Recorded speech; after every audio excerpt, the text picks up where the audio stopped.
Hello. Hi, everybody. My name is Melissa Booker, and today I wanted to talk to you about the knuckleball and why I believe this is baseball's magical pitch. A little background about why I started this presentation. I have a cat named Necro, the cat. She's named after the Necro brothers, and she was very wild as a kitten. And I wanted to learn more about the knuckleball. I figured she was more knuckleball than cat. And when I decided that this was going to be the opportunity for me to do a technical presentation, and I failed. I epic failed. I didn't enjoy it at all. And Kyle Bodie is not going to call me and say, come teach knuckleball pitching at Driveline. So I failed. But the good part of the failure was I really discovered the beauty of the knuckleball and why I think it is magical. So I'd like to share that with you today. A little background, and I need to look up at my notes on these. In the early 1900s, it's believed that's when the knuckleball started, possibly in the 1800s as well. But they say in most of the research that's out there on Baseball Reference, the work that Rob Nyer has done and others, is they believe that it's early 1900s. They say likely. Early knuckleball pitchers were Eddie Sumner, Lou Morin, you might have heard of Knapp Rucker, and of course, excuse me, I'm going to cough. I apologize. Eddie Cicotte from the Chicago Cubs. There's been about 70 plus knuckleball pitchers in the major leagues. There's currently one, and that is Matt Waldron from the San Diego Padres. It's tough to define a knuckleball pitcher because it's how often do they throw the pitch. Most people say more than 50%. I tend to follow the Hoyt Wilhelm method, and he believed that you had to throw it about 80% of the time to be considered a knuckleball pitcher. He also thought that way because he thought that made you the most effective as a knuckleball pitcher. So that's a little bit of background on the knuckleball. I'm not going to read this, but this is the formal definition of what Major League Baseball and the official scores define as a knuckleball in Major League Baseball. I love that it says it's a very rare pitch. It truly is. But this is the most formal definition. I'd like to also share with you, though, some informal. Many people consider it mystical, mysterious. I love that Bob Watson said that it was caused nightmares. He still believes it causes nightmares, still believes. Charlie Flower, the great hitting coach, said there was really no way to hit it, basically. And I love that Jason Varitek says if you're going to catch it, it's like catching a fly with chopsticks. What I like to believe, though, is it's magical. And the reason I believe it's the magical pitch is for two reasons. The first reason is the grip. It's different, it's unique depending on who teaches it. And the second reason is the bonds that it brings between the relationships between the knuckleball pitcher, their teacher, whether that be a coach or a parent, and the bonds they share with their teammates. So that's what I'd like to share with you today. This is Phil Necro's grip. What's interesting about the grip is, while this is the primary way of throwing it, everybody teaches it a little bit differently. And what's really cool is it does rely on the knuckleballs. It's almost like a pushing motion. So I love that that's Phil Necro's knuckleball from the New York Times. It's also considered a longevity pitch. Now, some of it could be luck, some of it could just be good health. But if you see three knuckleball pitchers, Hoyt Wilhelm, Phil Necro, and Joe Necro, all had long careers as a knuckleball pitcher. And that's that grip. These are some stories that I love about the knuckleball, is that second chance. R.A. Dickey and Wilbur Wood had great careers thanks to switching from one type of pitch to primarily knuckleball pitching. In fact, R.A. Dickey won the 2012 Cy Young Award, and he partnered with Charlie Huff, Tim Wakefield to really learn the knuckleball. It's also a way for many position players that are thinking of transitioning, maybe they're not making it as a shortstop or second baseman, maybe their time as a hitter, they've lost something, try something new. Lance Niekro, son of Joe Niekro, tried to do that after playing for the San Francisco Giants. He went to play for the Atlanta Braves and played in the minors as a pitcher. As Lance told me, though, you have to be able to throw strikes and you have to be able to get people out. And that was his problem. He wasn't able to do that. I love this picture because it's all knuckleball pictures. Yep, that's Wilbur. So anyway, I just thought that was a really cool picture. But it's really about those bonds of a knuckleball pitcher. And I apologize, my voice is off. I like to call this the Chicago Knuckleball Crew. And this is really about Wilbur Wood. Many of you have heard about Wilbur Wood. He was drafted by the Red Sox, kid from Massachusetts. So what a dream to be drafted by the Red Sox.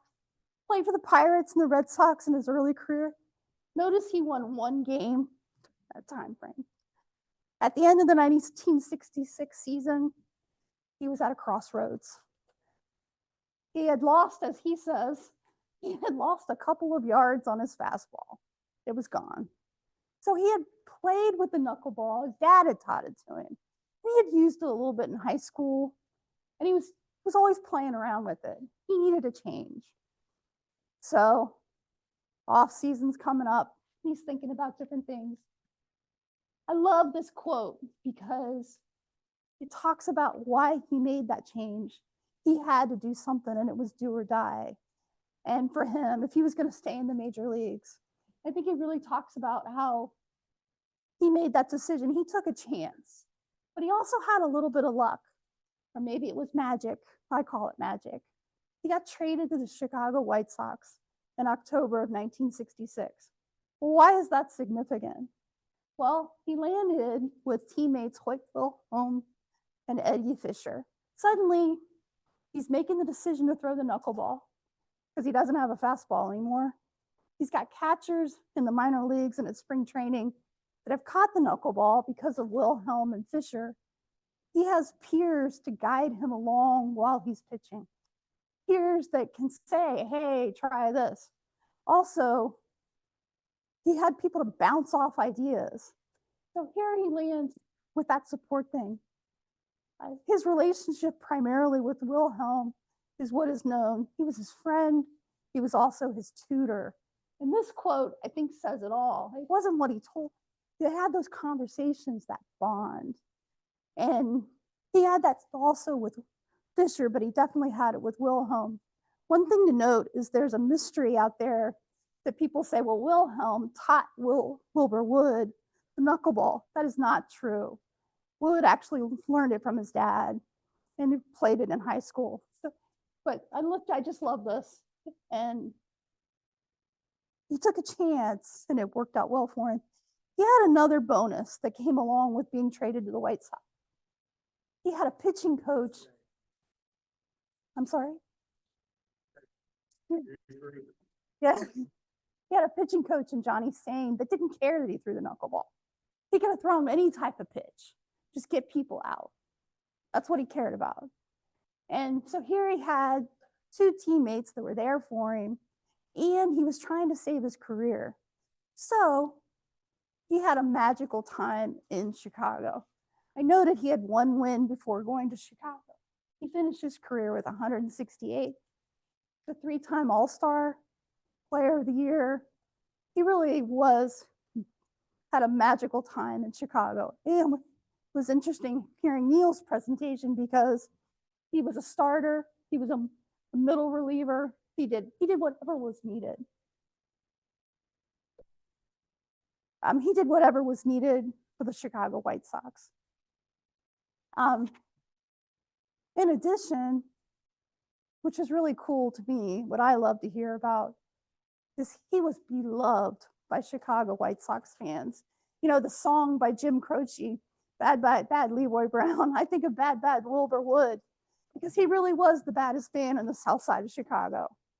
So he is currently still alive and he lives in Massachusetts. I have tried to reach out to him, but I have not heard back from him. but I do hope to speak to him someday.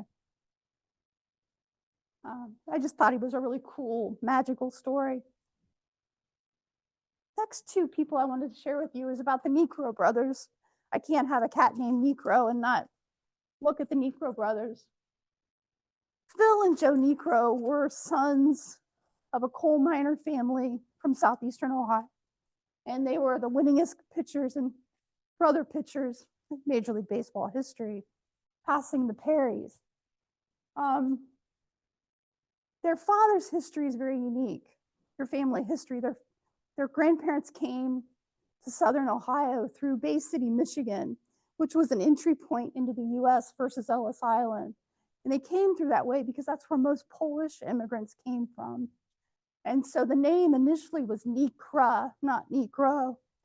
Their grandfather died when their dad was 5 years old. He was a coal miner. Their dad started working in the coal mines when he was 15. So there was this rich southeastern Ohio, work in the mines, take care of your family history. They had between the two of them, they were a pair of pretty good pitchers in Major League history. I have a caveat here. I call this Lansing, Ohio, because where they're from, this is Ohio, on this part of the Pennsylvania, West Virginia, and Ohio border is called Lansing, it's called Blaine, it's called Somerset, and it's called Martins Ferry. So I call it Lansing because when I have read quotes from Phil Necro, and when I met Phil Necro, he called it Lansing. But I'm hoping to go to the Library of Congress in May to learn more about those four cities. Most people say the Necro brothers were born in Martins Ferry, which is the quote unquote big city in that area. What's really fascinating, like I said, is it was a very heavily Polish, Croatian area. Most people had to be sponsored to come into that area. For the Necro brothers, it was heaven. It was kind of just a very family, kind of the all-American hardworking community. What's great about this story, in my opinion, is that a childhood friend and best friend of Phil Necro was John Havlicek, who went on to have a pretty good basketball career with the Boston Celtics, and was truly believed one of the best athletes to come out of Ohio. He was a great football, basketball, baseball player. In fact, Woody Hayes wanted him to play basketball at Ohio State. I mean, football, not basketball at Ohio State. But I love that Phil Necro always said that he was the best athlete he ever saw, but he couldn't throw a knuckleball. So that's okay. And the other great story about Havlicek and Necro is that Phil always told this story. If you couldn't find John, you checked Necro's house. If you couldn't find Phil, you checked Havlicek's house. Their dad taught them a lot of different things, and I love this picture of the two major leaguers with their dad. Their dad, all he ever wanted to do was play baseball and be a good dad. Those were his two priorities, with being a dad first, he play baseball. His dad played on the minors team, but as Lance told me, he would come home, he just wanted to play ball with his kids, and he'd always say, let's play ball. But he taught his kids that work ethic, and he also taught them, wait for it, the knuckleball. He learned the knuckleball from a minor coworker that also played baseball.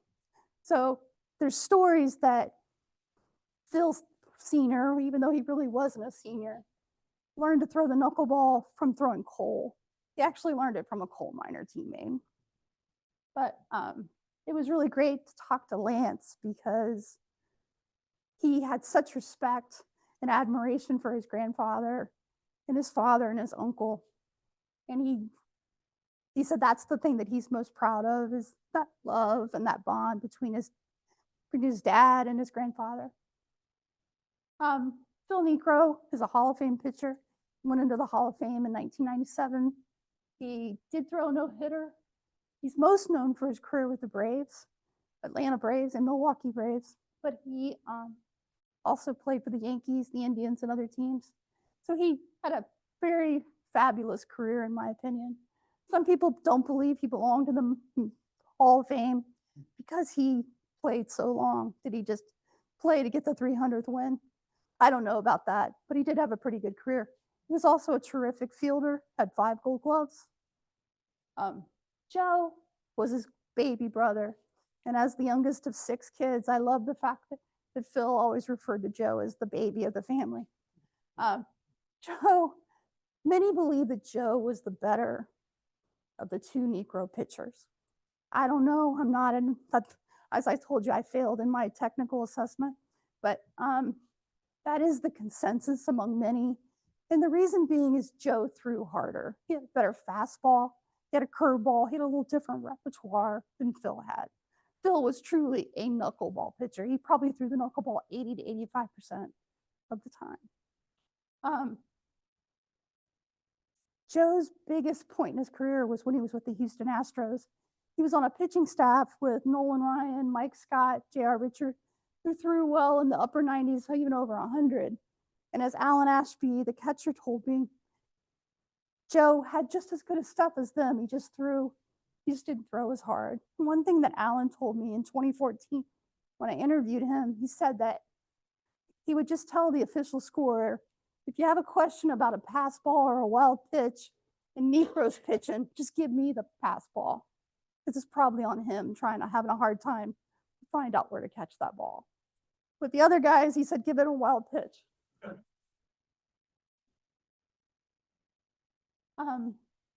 Bob Uecker, who just passed away in January, was often talked, has a lot of great quotes about the knuckleball, including the best way to catch it is wait for it to stop rolling and pick it up. He also often shared the story that when Phil and Joe faced each other in Atlanta in a game, that he spent more time talking to his parents than because they sat behind home plate during the game. So he definitely made a joke of it. But what people don't remember, is often forgotten in the humor, is that Bob Uecker was Phil Necro's champion. He was his advocate, and he told Phil, you have good enough stuff to pitch in the big leagues. In 1967, Phil led the league in ERA. Bob Uecker led the league in pass balls as a part-time player. But it put Phil Necro on the map. And so really, even though Uecker made a joke of the knuckleball, he really was Phil's champion for a long time and throughout their friendship. Necro versus Necro, they did face each other 9 times. Joe won 5, Phil won 4. A little bit of balance there with the younger one coming through. Joe hit 1 home run in his career. It was off Phil. And one thing that Lance told me was that his dad never talked about that. He only let Phil tell that story because he idolized his big brother. He wanted to be like his big brother. So that was Phil's story to tell, not Joe's. But they were pretty magical together. This is a very cool story, and I get emotional on these next 2 stories, so please bear with me. Phil had a hard time getting to his 300th win. He was playing for the Yankees. He tried 5 times. So the last day of this 1985 season, he's in Toronto, and they have just won the championship the day before. Some people might say that that's why Phil won, but hey, I'll let you all decide. He's warming up in the bullpen. Jeff Torberg, his catcher, says to him, Phil, you got great stuff today. You don't need the knuckleball. Just get out there and pitch. At the time, Phil's dad was quite sick. He'd been in the hospital, had some issues. In addition, Joe had joined the Yankees.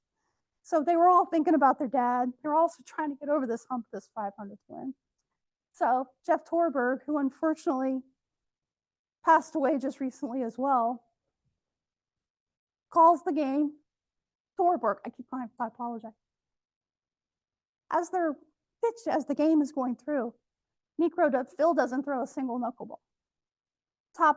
Bottom of the 9th, the Yankees are leading. Phil's going close to the 300 win. He's got 2 balls, 2 strikes against Jeff Burroughs with 2 outs. Joe comes out to the mound and says, hey, we've gotten news that dad's doing better. Go get him, gives him a pat. Phil decides, you know what? Now's the time to throw the knuckleball. I don't know if that's interference. I don't know if that's magic. I don't know what it is, but he struck out. Burrow on a beautiful 0-2 pitch, beautiful 2-2 pitch with a knuckleball. If you have a chance, I do recommend checking it out on YouTube. It's beautiful. It truly is. And what's funny to me is that Phil Rizzuto, while he's calling this monumental moment, he says, "Don't put Necro on your shoulders; he'll get hurt." So it was just a little bit of comedy while that was all going on, but it was a magical moment for the Necro family. The dad died shortly after that, but at least they had that moment to share as a family. I think the best knuckleball, this is just my opinion, that Necro ever threw actually happened at his induction speech in 1997. Family was very important to him. And when I watched it, I was thinking, well, he's going to start out talking about his dad. Well, in typical Necro fashion, he throws a knuckleball. He starts out by thanking his mom, Henrietta. He thanks his wife, his children, his sister, who was known as the family's catcher, his baby brother, Joe, his best friend, John Havlicek. I thought, well, he must have been nervous. He must be like me when I do a presentation. And he skipped over something. Well, he didn't. At the end of his speech, he not only thanked his dad, he named the starting lineup of his dad's semi-pro coal mining team. So there in Cooperstown, New York, at the Hall of Fame, these men that spent their lives working in the coal mines got recognized.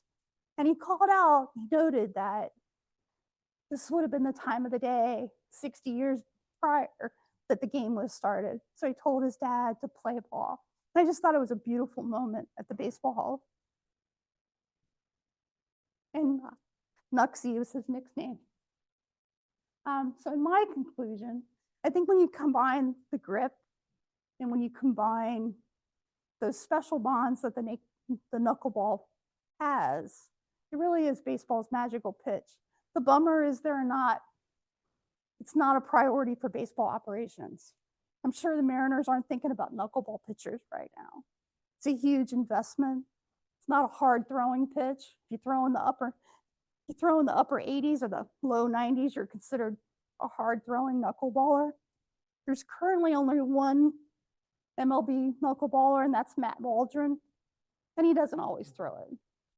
So will it come back? I don't know. I hope it does. I do think it brings some magic to the game, and it's different than that 100-mile-an-hour fastball. You never know where it's going to go, and it just might provide something, a different look at the game of baseball. So thank you. I appreciate that.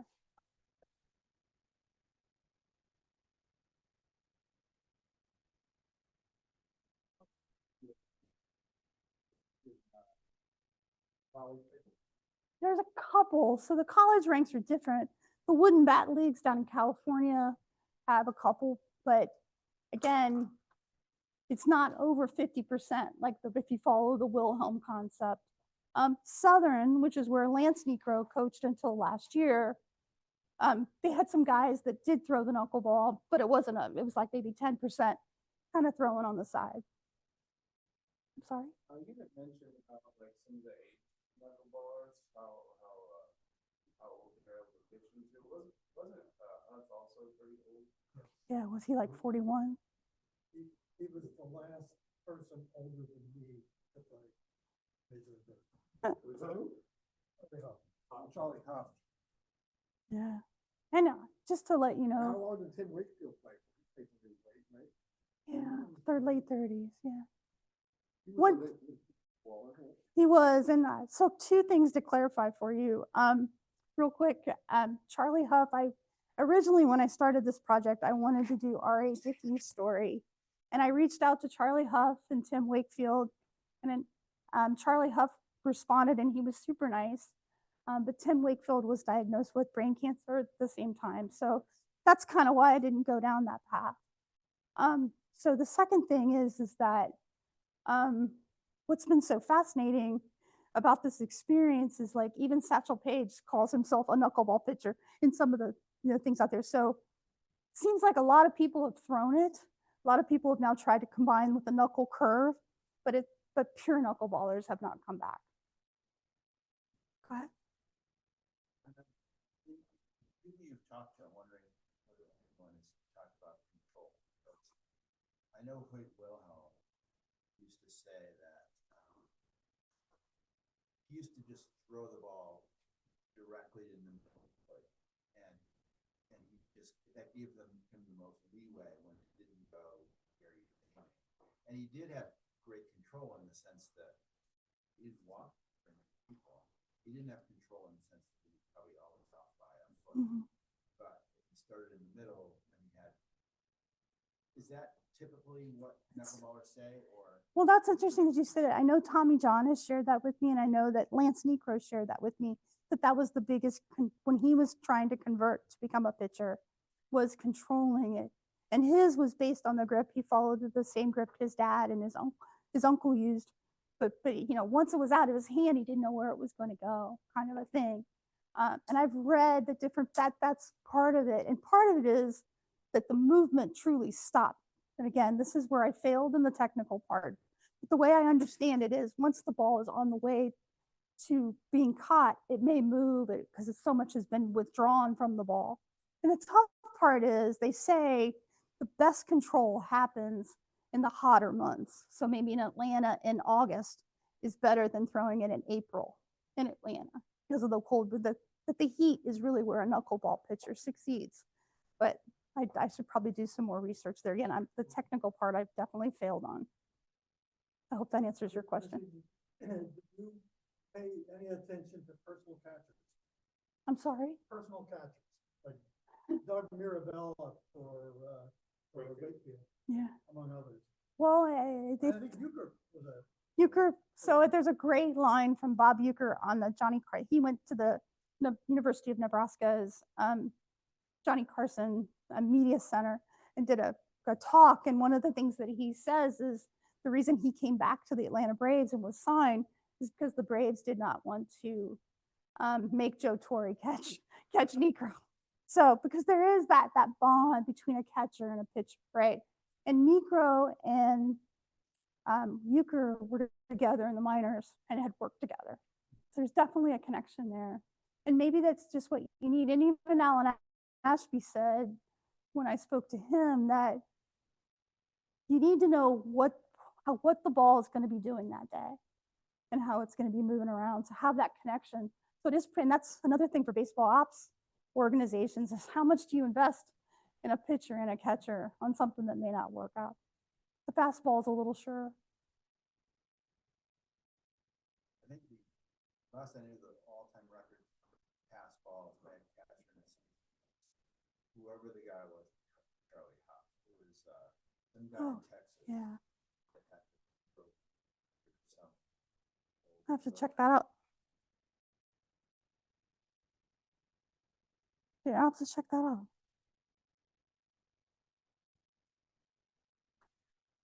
Yeah, I have a lot more research to do, but I am really looking forward to going to the Library of Congress and learning more about the people that came through Bay City, Michigan, and really that Polish connection. One more quick thing to share with you if you have a second. Phil Necro gave up one home run in high school. He was an American when he played American Legion ball. And because they were close to West Virginia, they played a lot of West Virginia teams. And the gentleman that he gave up a home run to was a guy named Bill Mazeroski. So, so yeah, Bill Mazeroski, Joe Necro, Phil Necro, and John Havlicek, all within 10 miles of each other, basically. The movie Knuckleball? Yes, I am. R.A. Dickey, I think, is the Yeah. hero of that. He is, and I have to confess, I've had a little bad luck with some people passing away. Jeff Torberg being one. People I've reached out. That's why I'm kind of hesitant about. I've reached out to Joe Torre. I'm like, okay, I don't want to. But I did reach out to R.A. Dickey through the Major League alumni and I didn't want to know more. I know he's had some other personal stuff going on, but I thought it was such a great story. And the fact that he relied on other pitchers like Charlie Huff and Tim Wakefield. Maybe he'll, I did resend it again. Maybe he'll reach out to me.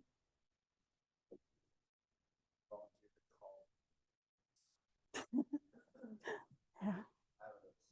Yeah. But it's been a lot of fun to learn. Like I said, I I really wanted to learn about the whole movement, and I wanted to learn about the elbow, and I struck out. So it was good to find like it was good to find something I enjoyed so much, and it's been great. And I did not bring it with me, but I have a baseball that was signed by Phil Niekro, Lou Boudreau, Johnny Sain, and Warren Spahn, and it's in rough, bad shape, but it was on a fungo ball actually. But I love that baseball for many reasons. But when I met Phil Niekro, this is many, many years ago, but what impressed me about him was his kindness and his grace.